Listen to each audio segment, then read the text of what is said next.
হাসিনা।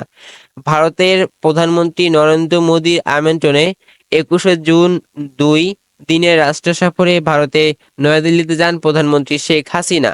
ভারতের লোকসভায় নির্বাচনী বিজেপির নেত্রীদের জোর টানা দ্বিতীয়বারের মতো সরকার গঠন করার পর ভারতে কোনো সরকার প্রধানই এটি দ্বিতীয় শিক্ষা নয়। এছাড়া রয়েছে 15 দিনের বেশি আরও কিন্তু কম ও সময়ের রাজনীতি শেখ হাসিনা ও এ নিয়ে তিনি 9 জুন মোদির শপথ গ্রহণ করেন অনুষ্ঠিত আমন্ত্রিত বৈশিষ্ট্য উদযাপন করেন অনেকেই।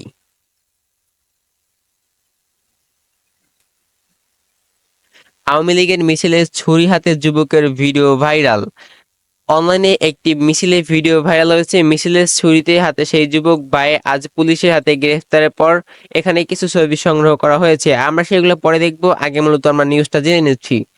আওয়ামী লীগের প্রতিষ্ঠাবাসী মিছিলে হঠাৎ দুই পক্ষের মধ্যে মারামারি লেগে যায়। এ সময় এক যুবক ছুরি পেঁচিয়ে উঁচিয়ে তার যান প্রতিক্ষেপের দিক।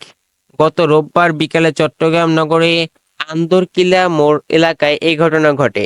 ছুরি উঁচিয়ে তেড়ে যাওয়া যুবকের ভিডিও ছাড়ার পর সামাজিক যোগাযোগ মাধ্যম ফেসবুকে সেই ভিডিও ভাইরাল হয়ে যায়। ছুরির হাতে থাকা সেই যুবকের নাম মোহাম্মদ রাকিব হোসেন।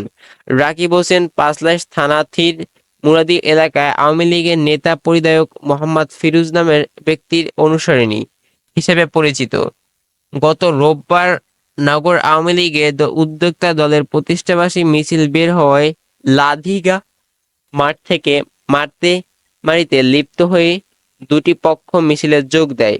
মিছিলে ফিরোজের অনুসারীর সঙ্গে একই এলাকার ইলিয়াসের পক্ষে অনুসরণী মারামারির ঘটনা ঘটে। দুই পক্ষের নগর আওয়ামী লীগের সাধারণ সম্পাদক অনুসারী হিসেবে নিজেদের পরিচয় দেয়।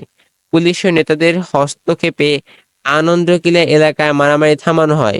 পরে ওই দিন সন্ধ্যা 6টার দিকে মুরাদপুর এলাকায় গিয়ে দুই পক্ষ আবার মারামারিতে জড়িত হয়।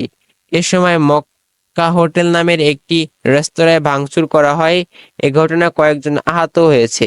এদিকে ভিডিও ভাইরালের পর রাকিব হোসেন নামক ওই যুবক আজ মঙ্গলবার দুপুর কোতোয়ালি থানা পুলিশ হামজাবাগ এলাকা থেকে গ্রেফতার করেছে। কুমিল্লা লাঙ্গটনে তার বাড়ি। পিতার নাম রসুল মিয়া, থাকেন হামজাগড় এলাকায়। রাকিবের কোনো দলীয় পদ নেই, তবে তিনি বিভিন্ন জায়গায় ভাড়া গিয়ে মারামারি করেন পুলিশ জানায় এ ঘটনা। ভাই আসলে এটা কেমন? কোতলিয়া থানা ভারপ্রাপ্ত কর্মকর্তা এসআই ওবায়দুল হক বলেন, আলোকে